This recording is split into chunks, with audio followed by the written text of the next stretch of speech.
Hola, muy buenos días, un gusto saludarlos, arrancar esta semana saludablemente con este espacio que los acompaña de martes a viernes de 11 de la mañana a 12 del día, que se llama Sana que Sana, y que lo que hacemos es trasnocharnos pensando, de verdad mentiras, tampoco en su salud física y en su salud emocional. Lo que queremos es que todos tengamos bienestar físico y bienestar emocional.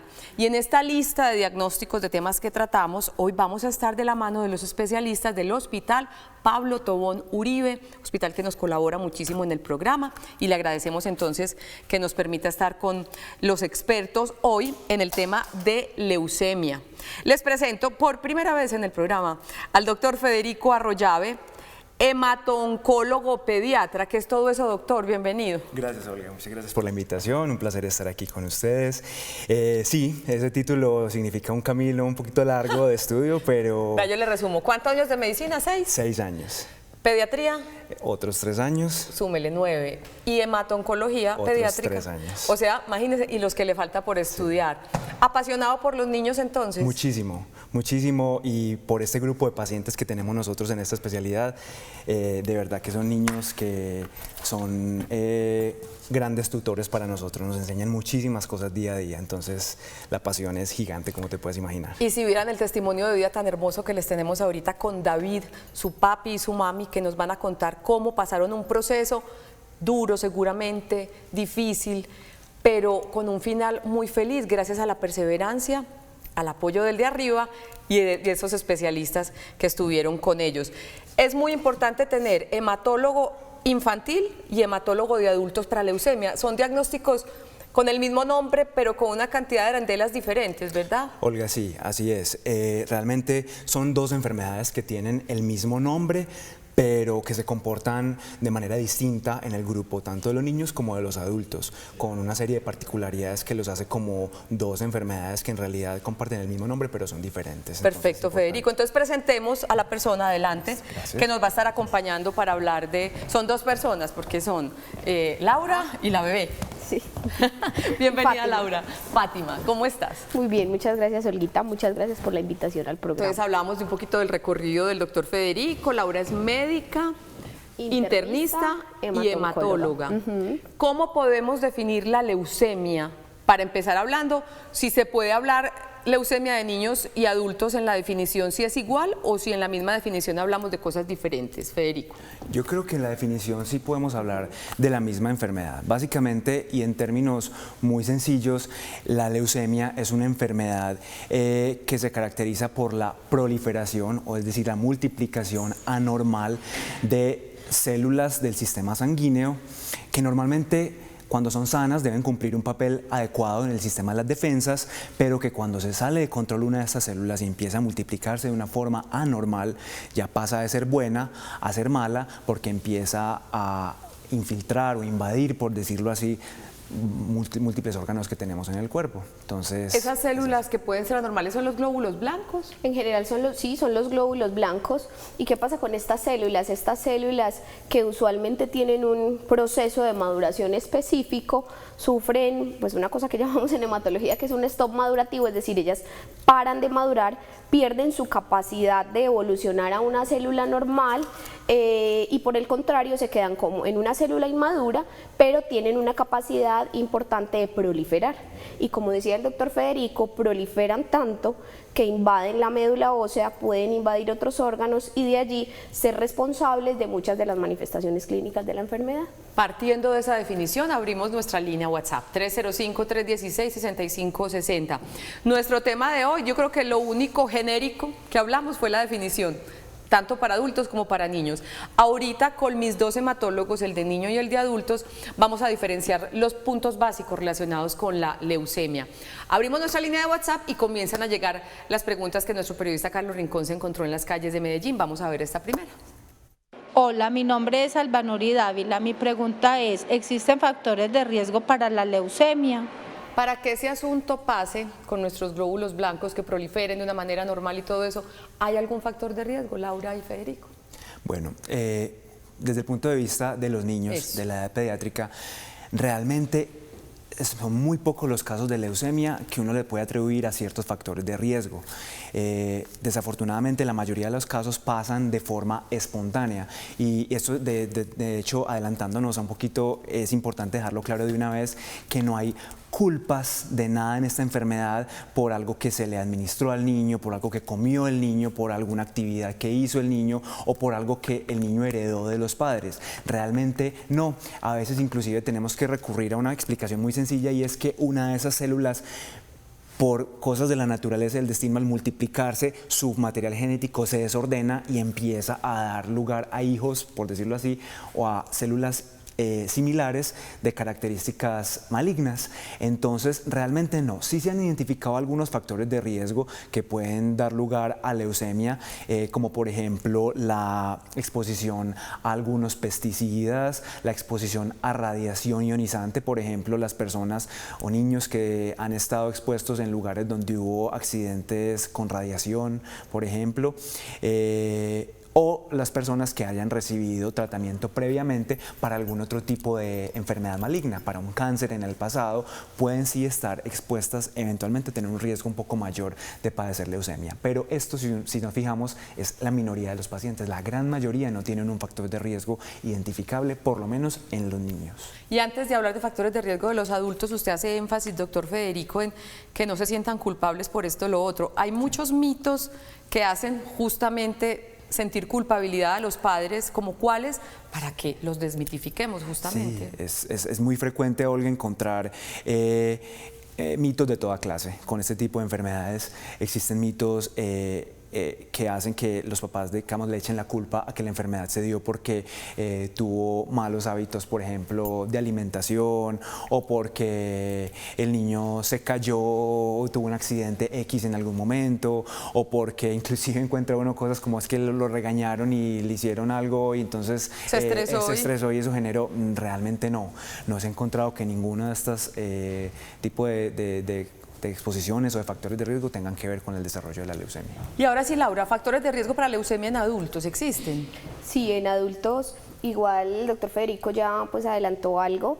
Sí es un poco más frecuente que en los adultos pueda haber algún tipo de antecedente, aunque hay un porcentaje no despreciable que igualmente como en niños desconocemos la causa.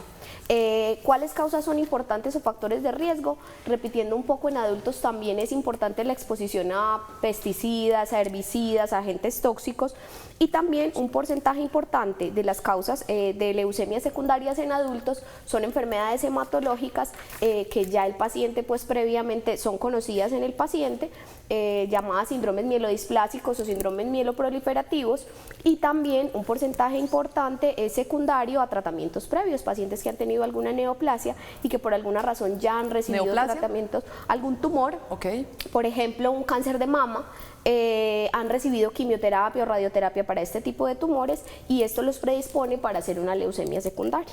Perfecto. Tenemos dos imágenes que nos ilustran un poco el tema de la leucemia. Doctora y Felisa. Fátima, pasen al estrado. Si quieres te puedes parar y nos indicas qué es lo que estamos viendo allí con relación a la leucemia. Dice el gráfico, sangre normal y leucemia. Exactamente, acá específicamente abajo vemos los elementos formes de la sangre, elementos que vemos en forma normal. Acá vemos, como dice la diapositiva, es una sangre normal en la médula ósea donde hay un equilibrio entre las células que se producen tanto de la serie roja como de la serie granulocítica. Vemos diferentes tipos de células, glóbulos rojos, un conjunto de glóbulos blancos y plaquetas. Para la leucemia, como explicábamos al principio del programa, es ya sabemos, la médula ósea es el órgano que produce los elementos de la sangre, y allí esta médula, como su nombre lo dice, está en todos los huesos del cuerpo y allí es el nicho pues productor de todas estas células. ¿Qué pasa? Como vemos acá, podía haber una célula normal, pero esta normal se vuelve anormal por lo que ya explicamos y ellas empiezan a proliferar, pero de una forma que son células inmaduras, es decir, ellas no tienen una función específica. Entonces estas células invaden la médula ósea y de allí empezamos a ver las manifestaciones que se presentan. Entonces hay muchos más blastos que los que vemos acá y esto obstruye obstruye o bloquea la producción adecuada de glóbulos rojos, de células normales de las defensas, inclusive de plaquetas. Y allí vienen las manifestaciones de anemia, lo que la gente conoce como defensas bajas secundarias a la enfermedad, o plaquetas bajas, que pueden dar manifestaciones secundarias de sangrado en el paciente y que inclusive pueden ser la forma de manifestarse de la enfermedad. Ahora nos vamos a meter dentro del huesito para entender qué es lo que se enferma, en qué parte se enferma ese hueso con relación a la leucemia. Específicamente, como les decía en la diapositiva anterior, este simplemente es un fémur, por ejemplo, y dentro del fémur, inclusive a veces, pues cuando comemos pollo, vemos que tiene dentro del hueso una parte un poco más oscura, y esa parte realmente es la médula ósea, inclusive es el lugar, no específicamente en el hueso del fémur, pero allí es donde vamos a tomar las muestras para nosotros obtener material para el diagnóstico.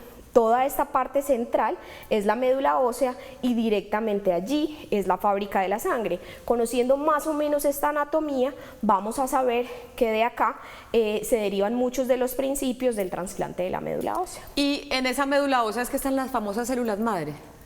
Claro, ahí ese órgano que tenemos dentro del hueso, inclusive sí, el ejemplo que puso Laura es excelente para uno poder ilustrar, es como ese tuétano del hueso, entre comillas, una palabra como muy coloquial, pero nos sirve esa grasita que hay dentro del hueso que se ve, esa es la médula ósea. Mucha gente cree que médula ósea, cuando hablan de médula ósea se imaginan la médula espinal, la de la columna, esa no tiene nada que ver, la médula ósea es el corazón de los huesos, están todos los huesos, sobre todo los huesos largos, pero están todos los huesos del cuerpo. Entonces ahí es donde están las células madre y donde nace esta enfermedad cuando se presenta. Perfecto. Otra pregunta para nuestros invitados de hoy que vienen del Hospital Pablo Tobón Uribe, el doctor hemato-oncólogo pediatra Federico Arroyave y la internista hematóloga Laura Díaz. Vamos a verla. Hola, mi nombre es Arlis Delgado. Mi pregunta es, ¿los síntomas son diferentes en la leucemia de niños y en la leucemia de adultos? Alice, gracias por tu pregunta. Síntomas en leucemia de niños, que hay diferentes tipos de leucemias. Yo creo que muchos síntomas se comparten, igual voy a mencionar los más comunes y de pronto Laura me complementa si hace falta en algunos. En niños, ¿qué es lo más frecuente? Vemos fiebres, pero fiebres me refiero a fiebres aisladas que no van en relación con ninguna infección a la que uno le puede atribuir esta fiebre. La mayoría de los niños que van a guardería sobre todo presentan mucho todo el tiempo fiebres, pero siempre tienen una gripa asociada, una enfermedad diarreica asociada, ¿no? Son fiebres persistentes que permanecen en el tiempo y que no tienen ningún otro síntoma como que uno lo puede atribuir. Lo otro es dolor en los huesos o dolor, por ejemplo, en la espalda o en la cintura de forma persistente, o por ejemplo dolor en las piernas que no esté asociado, por ejemplo, a la actividad física, que a veces un niño que hace ejercicio, que es muy activo, puede presentar algo de dolorcito en las piernas, es normal a veces, pero un dolor que sea persistente en los huesos sí debe hacer sospechar que pueda estar algo pasando de este tipo de enfermedades. Lo otro es la palidez, porque precisamente no se generan glóbulos rojos, entonces el paciente presenta anemia y por ende entonces luce pálido. Y lo otro es la aparición de morados o unos punticos rojos en la piel que se conocen como petequias, ese es el término médico, que lo único que refleja es que las plaquetas en la sangre están bajas y sobre todo morados en sitios donde los niños normalmente no se golpean, porque un niño que juega se golpea las piernas y aparecen morados, es normal, pero por ejemplo morados en la espalda, en los brazos, es algo que le va a hacer uno de pronto alarmarse, sobre todo si aparecen de forma espontánea. ¿Y en adultos hay algo más que complementar? Sí, realmente hay varios grupos de manifestaciones clínicas que en los adultos nos pueden llevar a pensar en una leucemia. Es un diagnóstico difícil porque la clínica usualmente no es la más específica. Pueden ser manifestaciones de muchas enfermedades, entonces usualmente el paciente puede haber consultado varias veces por el mismo motivo, pero dentro de lo grande, y continuando con lo que decía el doctor Federico, los sangrados son importantes. Una persona que no tiene ningún antecedente de algún sangrado y empieza a sangrar por las encías, sangra por la nariz, de pronto un sangrado digestivo que se vuelva más frecuente, un sangrado rectal.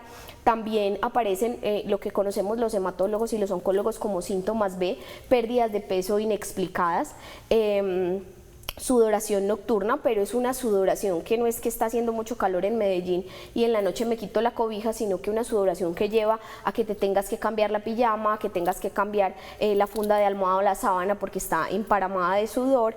La pérdida de peso y como hablaba el doctor Federico, la fiebre es un síntoma importante, a veces también la aparición de ganglios que previamente no estaban, cansancio frecuente, a veces crecen algunos órganos, se puede crecer el vaso, se puede crecer el hígado, entonces son algunas de las manifestaciones frecuentes de la enfermedad. Multisintomática. Ajá. Exacto. Es una cantidad de asuntos y por eso aquí en Sana que Sana hablamos mucho de la necesidad de, sin ser hipocondríacos y alarmistas, siempre que uno ve en un niño o en un adulto algún cambio muy evidente en la sudoración, en los ganglios, en cualquier cosa, es mejor consultar, ¿cierto?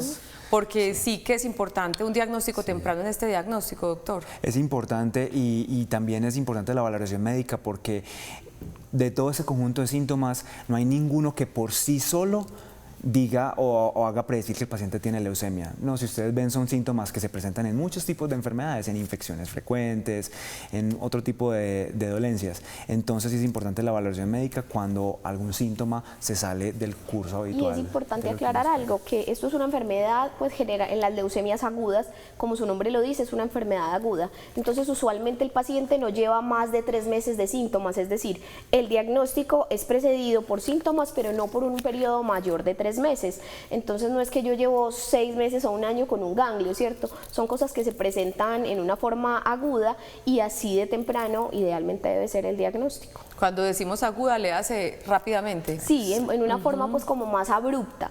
Como te digo, no es que yo llevo un año y en un año he perdido 2 kilos de peso, ¿no? Es como dice el doctor, hay que ser evaluado por un médico para objetivamente decir que es una pérdida significativa de peso, por ejemplo, en el último año. Perfectamente, clara la explicación. Les decía al principio del programa que tenemos un testimonio de vida muy bonito que queremos compartirles hoy en Sana que Sana sobre la leucemia infantil en este caso. Historias de vida en Sana que Sana.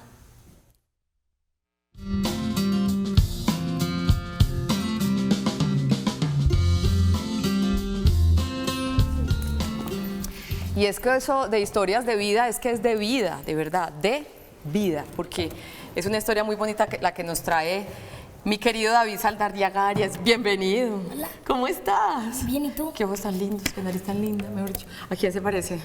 Una muy buena combinación. Vamos a saludar a David, que ya lo saludamos, a Ángela María, su madre, y a Mauricio Saldarriaga, su padre. ¿Cómo han estado viendo a este muchacho hoy en día cómo está? ¿Qué siente doña Ángela? Pues como un agradecimiento por Dios, porque yo siempre he dicho que las cosas no son por qué, sino para qué. Entonces uno verlo ya pues así tan peludo, tan alentado, tan sano, todo eso es pues por Dios y porque puso a los mejores médicos para que le llevaran un tratamiento a él. Eso ayudó mucho a fortalecer la familia también. Decía Ángela, no por qué, sino para qué. ¿Para qué ha servido todo este proceso con David, Mauricio? Yo creo que para valorarnos más como familia, para unirnos más y para que muchas personas, pues yo creo que puedan ayudarse el testimonio de David y de la experiencia que hemos vivido para salir adelante con este mismo proceso. ¿Cuántos años tiene David? 12. ¿Y qué es lo que más te gusta hacer en el colegio, tus materias favoritas? Biología y matemática. Upa. ¿Y actividades fuera de colegio, qué es lo que más te gusta hacer? Jugar videojuegos, Me tocar suena. mi organeta y escuchar música. ¿Y qué música tocas en la organeta? Pues como canciones corticas, ¿Roxito o qué? más o menos. De todo un poco. ¿Tus mejores amigos cómo se llaman? Samuel Zuluaga, mi hermano Samuel Saldarriaga, mi hermano mayor Andrés Felipe Saldarriaga y ya. Eso es bueno que los mejores amigos sean los hermanos. Estas preguntas para mostrarles que este hombre tiene una vida normal de un niño de 12 años que pasó por momentos difíciles. Que ¿cómo empezaron, Ángela? Pues empezó con un dolor en un pie, como explicaba el doctor ahorita, no se les ve nada. Estaba un poquito pálido, pero uno dice pues como algo normal, ¿cierto? Empezó con un dolor en un pie y le diagnosticaron varias cosas antes de apendicitis, dengue, hasta que ya dijeron que tenía leucemia. ¿Qué siente uno como papá cuando le dicen eso, Mauricio? A ver, uno siente como que se le derrumba el mundo, se le cae el mundo. Eso lo vive el que lo siente, lo siente, el que lo vive en carne propia, ¿cierto? Cuando uno le mientan la palabra cáncer o algo asociado con esto, uno de una vez la relaciona con muerte. Tenemos como ese mito de que uno le dice una persona tiene cáncer y uno ya piensa en lo peor. ¿Sí? Gracias a Dios, pues en este caso fue diferente, pero de verdad siente uno un bajón muy, muy tremendo. Y este hombre a sus 9 años, ¿qué tanta claridad tenía sobre lo que estaba pasando? ¿Tú te acuerdas? Sí. ¿Qué te dijeron los papás? ¿Qué te decían los médicos? Que eso es una enfermedad. Yo al principio pensé que era un dolor en el pie y ya me iba a curar y ya me iba a ir con mis hermanos, pero luego me demoré y me hospitalizaron y luego ya me contaron que era cáncer y yo como antes había visto películas sobre eso, yo dije, ay, no me voy a enfermar mucho, pero luego vi que me estaba mejorando y tuve mucha fe en Dios. Ah, tan hermoso. ¿Cómo fue todo ese proceso? Ya Mauricio me contaba que fueron 2 años de tratamiento, de quimio, radioterapia. ¿Cómo fue todo eso, Ángela?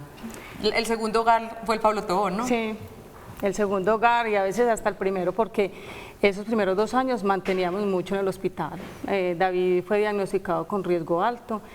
Eso significaba que tenía una quimio más intensa que de pronto otros pacientes, pero yo siempre he dicho que la actitud de David hacía que uno no sintiera como tanto ese dolor. O sea, yo siempre he dicho, yo le entregué las cosas a Dios y yo le dije, en tus manos y ahí te dejo el hijo mío, usted sabe yo qué quiero como mamá para él. Vivíamos en el Pablo Tobón, porque si no era que estaba en quimio, era que tenía recaídas, porque ellos en la enfermedad recaen varias veces, les dan muchos virus, les dan fiebres, les dan cosas que no son normales para ellos, entonces siempre les va a generar una alerta y siempre van a estar hospitalizados porque allá los miran y los cuidan muchísimo. ¿Qué hizo la familia para que esa actitud de David, porque también me imagino que parte mucho de él y del entorno familiar? ¿Qué hicieron ustedes para darle esa energía a David, que tuviera esa actitud y esas ganas de recuperarse, Mauricio? A ver, yo creo que lo principal acá fue involucrarnos directamente con el niño. El niño en ningún momento se sintió como el enfermo, como el enfermo, sí. Entonces, cuando David tenía restricciones, por decir algo, en alimentarias, entonces toda la familia hacíamos lo mismo que David.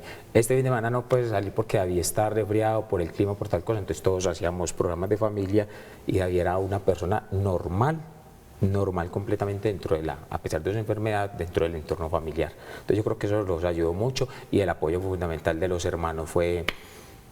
No, pues, sin palabras. Me contaron que incluso no tuviste que atrasarte en el colegio. Este chiquilín está en 7º grado. ¿Cómo hiciste?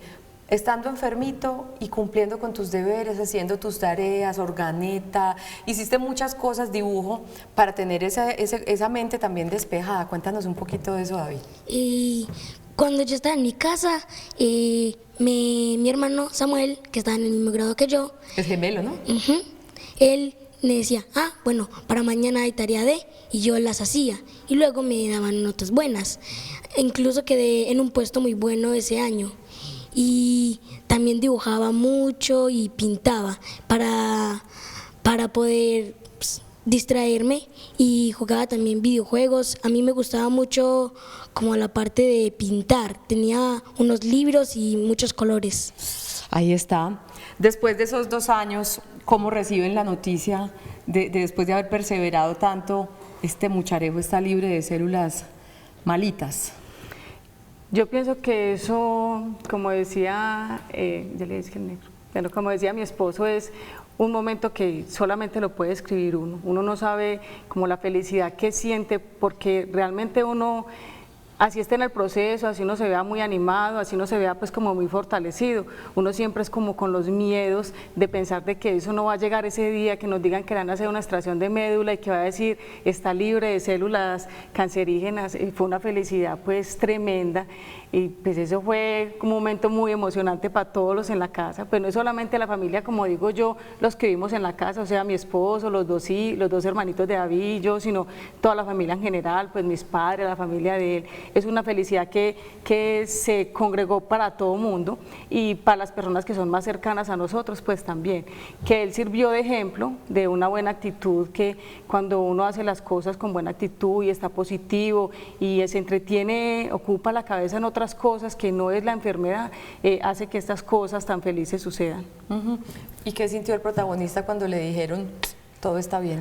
Pues me sentí súper feliz, hasta se me fue una lagrimita por ahí, porque yo sentí mucha felicidad ya que no tenía que ir tanto al hospital y no iba a tener tanto vómito, iba a pasar más tiempo con mis hermanos y iba a poder ir al colegio.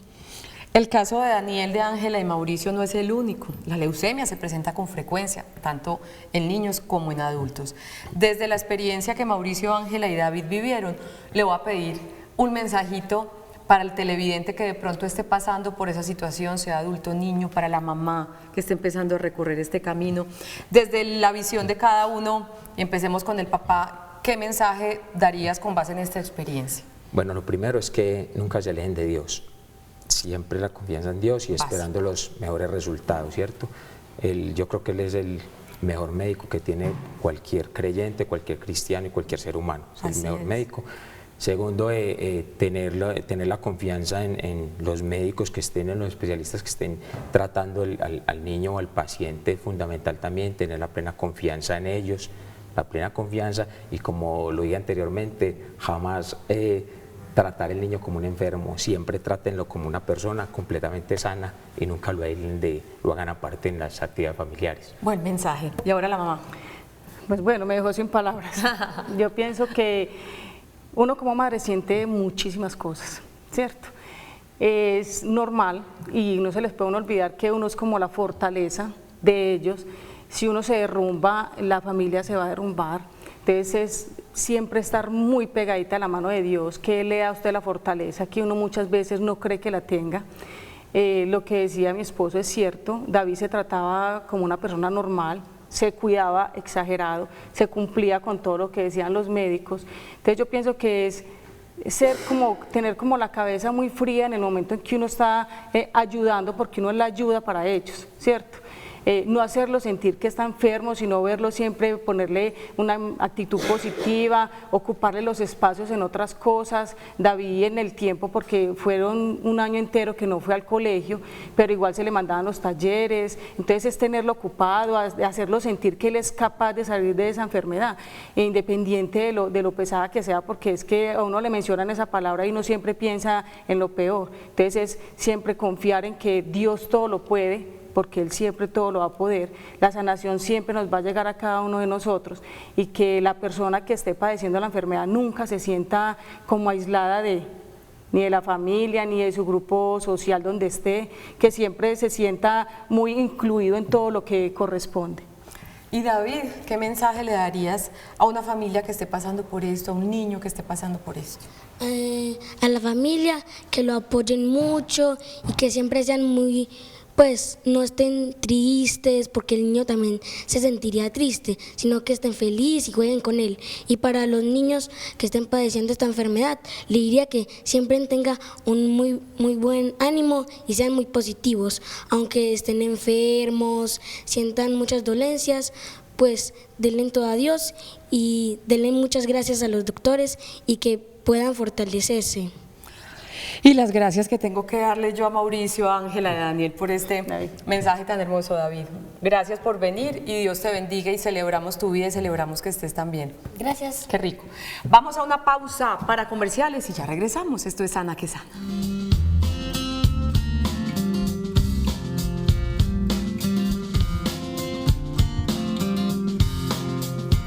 Nuestro tema de hoy en Sana que Sana, la leucemia, tanto para los niños como para los adultos, porque hemos visto con nuestros especialistas que es muy diferente las manifestaciones y todo lo que sucede con este diagnóstico en esas dos edades. Síntomas de la leucemia: debilidad y fatiga persistente, infecciones frecuentes, ganglios inflamados, sangrado por la nariz o por la boca, también nos decía la doctora Laura, manchas rojas en la piel, sudoración excesiva, escalofríos o fiebre. Ya los doctores Federico Arroyave y Laura Díaz nos habían hablado de otros síntomas con relación a la leucemia. Nuestra línea WhatsApp 305-316-6560. Comenzamos a responder sus inquietudes. Veamos. Buenos días, María. Gracias por ver Sana que Sana. Mi pregunta es, buena pregunta, para que hablemos de otros mitos si los hay. ¿La leucemia es contagiosa y de qué manera se contagia? Dios te bendiga a ti, María. Bueno, y lo que estábamos hablando en función de lo que el doctor Federico habló al principio, también se piensa que es contagiosa. Como pues Fede ve más niños, los papás se sienten muy responsables, piensan que por ser adultos probablemente les dio una infección y se la pegaron al niño, entonces el niño por eso generó la leucemia. Definitivamente la respuesta es no. Como hablaba el doctor Federico, es una alteración genética que ocurre en los glóbulos blancos y que esto lleva a que proliferen en forma desordenada, pero no precisamente porque se contagió o empezar a decir que porque la abuelita tuvo una gripa el mes pasado y desde eso el niño viene mal. A veces son cosas que coinciden, pero definitivamente no es una enfermedad contagiosa. Supremamente importante. Y aprovecho para desmitificar eso y otros asuntos. Me decía el doctor que les da mucho miedo a que no les vuelva a crecer el pelo después del tratamiento. Sí, claro.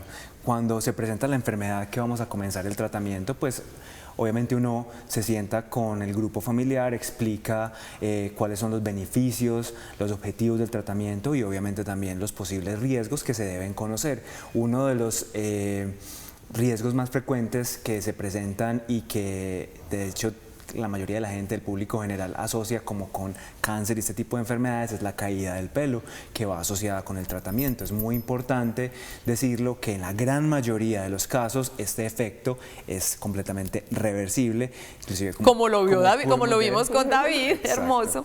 Entonces una vez acaban el tratamiento, pues lo normal es que el pelo vuelve a crecer.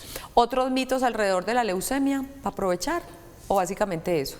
Yo creo que básicamente con las causas ya desmitificamos como muchos del tratamiento. Más como de los cuidados, ¿cierto? No sé si vamos a hablar más adelante ahorita, o de los, pues como de los cuidados también hay muchos mitos. A veces piensan que si el paciente recibió quimioterapia en la casa, de pronto esa quimioterapia afecta a la primita que está embarazada, o el niño el niño o el adulto tiene demasiadas restricciones. Hay cuidados de sentido común que en general aplican para todos. Pero pues ya otros mitos grandes no, esos son como los principales. Pues tenemos más preguntas en nuestra línea de WhatsApp, veamos. Buenos días, ¿cuáles son las consecuencias, prevención y síntomas de leucemia? Síntomas ya hablamos, prevención de alguna manera ya lo hemos tocado, pero en realidad no es prevenible como tal, según les entendí, pero sí no hemos hablado físicamente, fisiológicamente, cuáles son las consecuencias en adultos, en niños y en adultos que trae la leucemia. Empecemos con los adultos.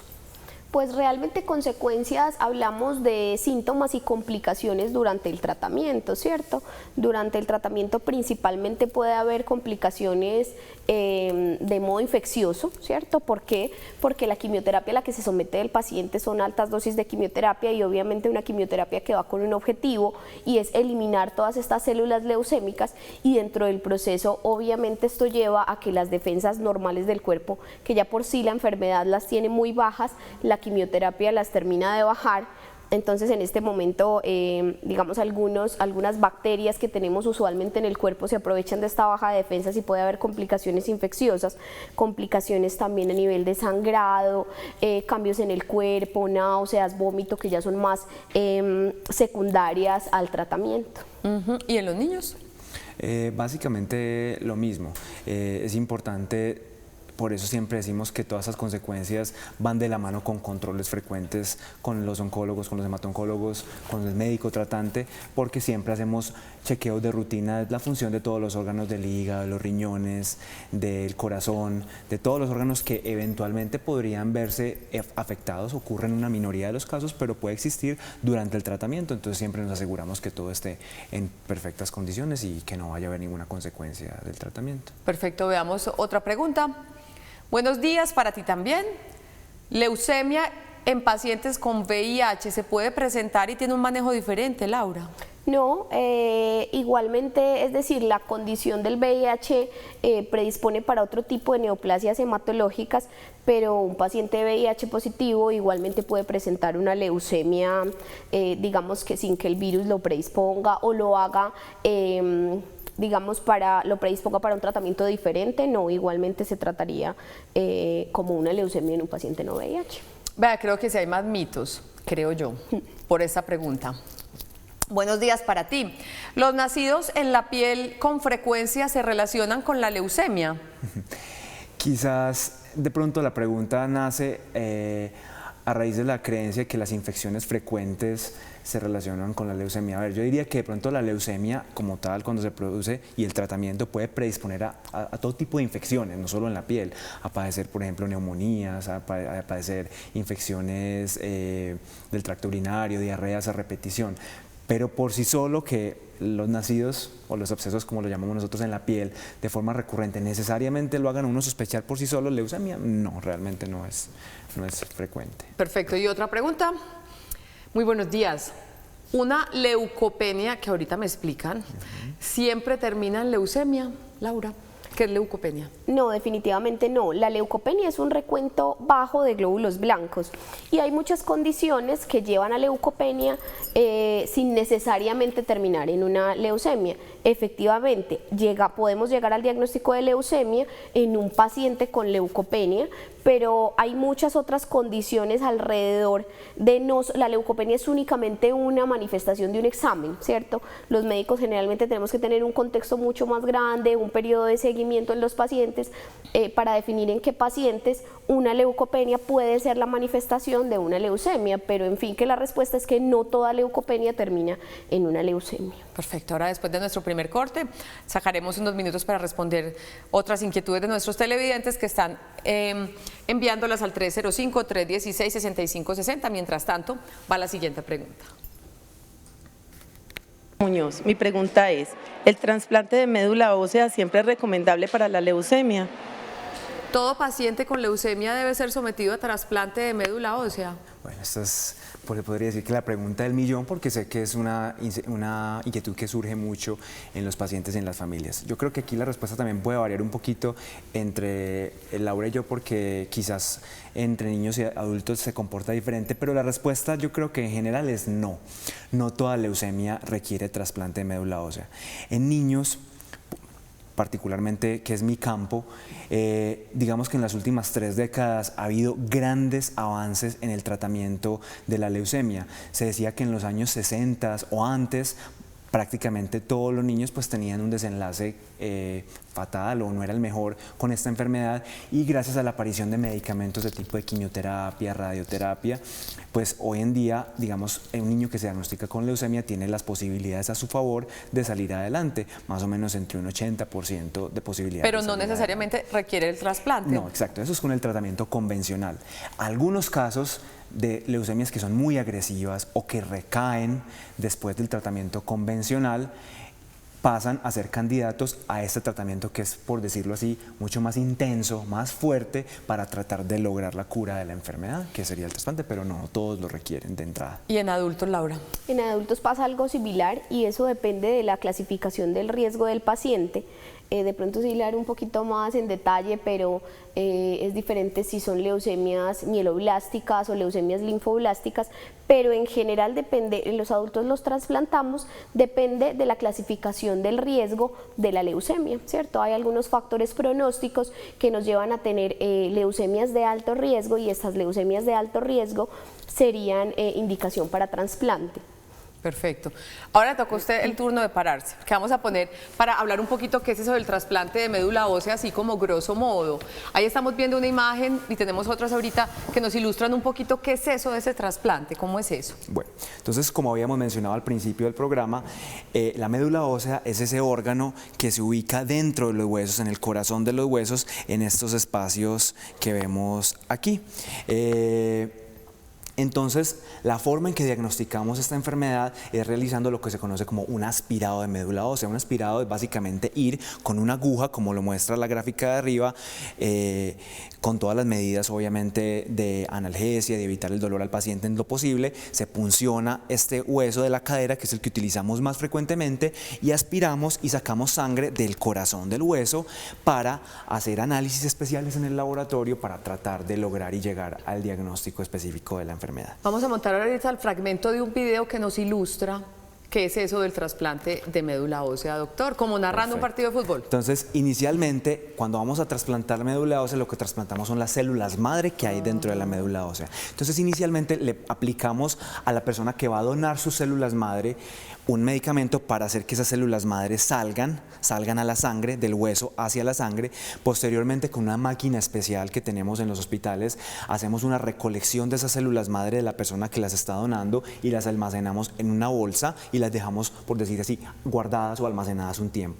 Posteriormente, al paciente, a quien tiene la leucemia, le administramos una quimioterapia de muy alta intensidad, de hecho, dosis y de más larga duración que las quimioterapias habituales, para lograr barrer con todas las células malas que hay dentro de la médula ósea, y posteriormente, cuando toda esa médula ósea está limpia tanto de células buenas como de malas, porque todo se va, se infunden como una especie, entre comillas, de transfusión por un catéter las células que se habían guardado del donante y se le infunden al paciente con leucemia, y esas celulitas van por todo el cuerpo y ellas biológicamente tienen la capacidad de ubicar a dónde es que les toca ir y van a todos los huesos, a la médula ósea, y poblan este espacio. Qué apasionante es el organismo, ¿no? Una cosa tan compleja y tan bonita. Ah, le quedó bien hecho. Nosotros vamos a nuestra segunda pausa, sí. Esto es Sana que Sana. Hoy estamos hablando de leucemia con nuestros invitados del Pablo Tobón Uribe. Ya regresamos.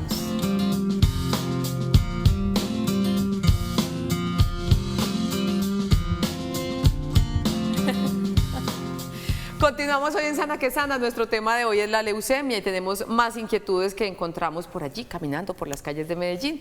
Aquí va la siguiente pregunta. Hola, mi nombre es Yurley Zapata y quisiera saber cómo debe de ser el estilo de vida de un paciente con leucemia. Un paciente con leucemia, de pronto podemos hablar tanto en niños como en adultos, cuando está en tratamiento o cuando ya se curó. ¿Cómo debe ser ese estilo de vida en esos dos momentos? Entonces, inevitablemente cambian algunas cosas. Entramos a una etapa de un tratamiento que es fuerte, que implica ciertos riesgos, y uno de los riesgos más comunes es que va a haber inevitablemente una disminución en las defensas.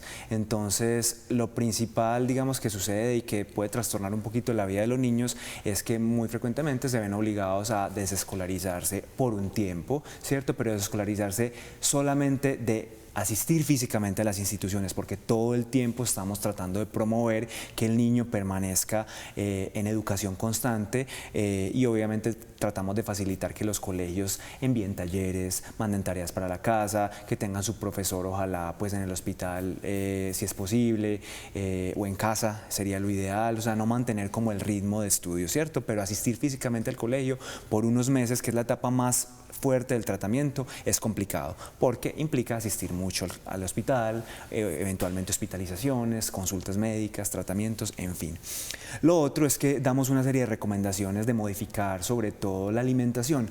No son grandes cambios realmente, promovemos que por ejemplo, la alimentación sea lo más natural y lo más preparada en casa posible, es decir, alimentos variados, carne, pescado, pollo, todo absolutamente cocinado siempre, evitar crudos y lo más fresco posible, nada trasnochado o preparado el día anterior, sino idealmente preparado en casa.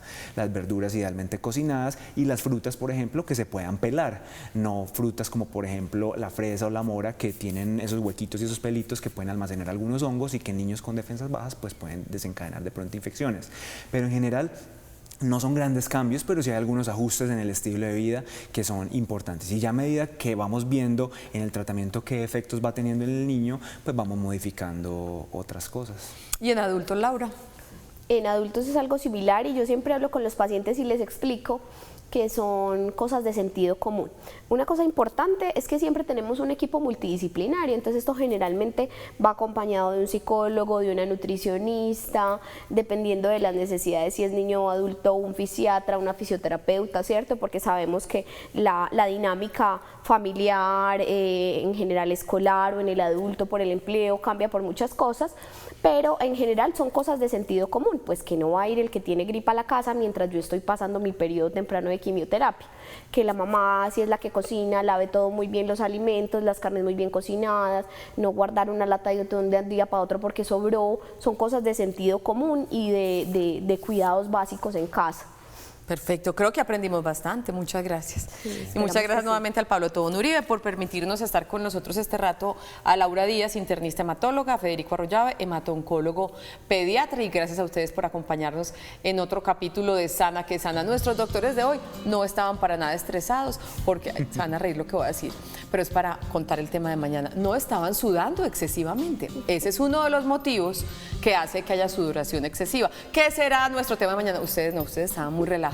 Por la sudoración excesiva, que obviamente va de la mano de malos olores, es un asunto que preocupa mucho y que a veces puede ser el síntoma de algún otro asunto que esté pasando en nuestro cuerpo. Sudoración excesiva y mal olor, ¿por qué se produce? ¿Cuál es el tratamiento y las alternativas? Mañana, de la mano de dermatólogos, obviamente expertos en el tema, en Sana que Sana. Feliz resto de martes para todos. Hasta mañana.